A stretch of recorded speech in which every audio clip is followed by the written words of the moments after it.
मैं एक 500 रुपए का नोट हूँ और मेरी भी एक दिलचस्प कहानी है जिसे मैं आज आपको सुना रहा हूँ।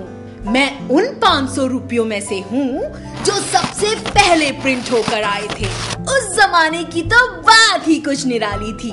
मैं बहुत ही चमकदार और करारा था, लेकिन वक्त के साथ धीरे धीरे मेरी वो चमक गायब होती चली गई। मैं जिसके भी हाथ में जाता वही बहस करने लगता। अरे भाई, ऐसा पुराना नोट देते ही क्यों हो? कोई इसे लेगा भी नहीं। लोगों के ताने सुनते सुनते एक दिन मैं एक प्रोफेसर के हाथ पड़ा। मुझे हाथ में लेते ही वो मुस्कुराते हुए बोले, अरे तुम तो सन 1987 के मालूम होते हो। ये कहते हुए प्रोफेसर ने मुझे अपनी जेब में रख लिया। एक दिन वो मुझे अपने साथ लेक्चर में ले गए। अंदर जाते वक्त उन्हें एक बच्ची रोती हुई नजर आई।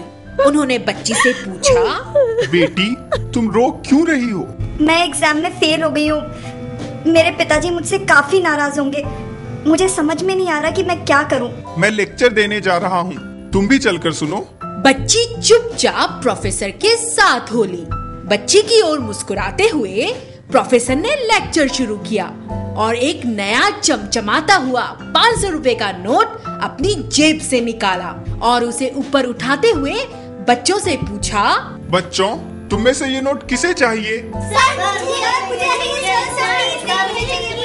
फिर उन्होंने अचानक से वो नोट जेब में रखा और मुझ पुराने नोट को बाहर निकाला। मेरी हालत देखकर बच्चे मुंह बनाने लगे और ये देखकर प्रोफेसर ने बच्चों से कहा, माना ये नोट नए नोट की तरह चमकदार नहीं है, लेकिन क्या तुम में से किसी को ये नोट चाहिए? बच्चों ने एक दूसरे का मुंह देखा और धीरे धीरे क्लास में हाथ उठने लगे। एक बच्चे ने खड़े होकर कहा, अरे प्रोफेसर साहब, नोट गंदा है, पुराना है तो क्या फर्क पड़ता है? आखिर ये है तो एक 500 रुपए का नोट, इससे इसकी कीमत थोड़ी ना कम हो जाती है। प्रोफेसर साहब ने मुस्कुराते हुए फेल हुई बच्ची को बुलाया और कहा, तुम भी इस 500 रुपए की नोट की तरह हो।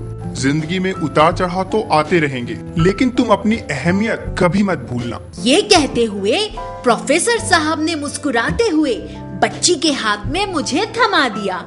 उस दिन से लेकर आज तक उस बच्ची ने मुझे कभी किसी और को नहीं दिया। आज भी जब वो परेशान होती है तो मुझे देखकर मुस्कुरा देती है।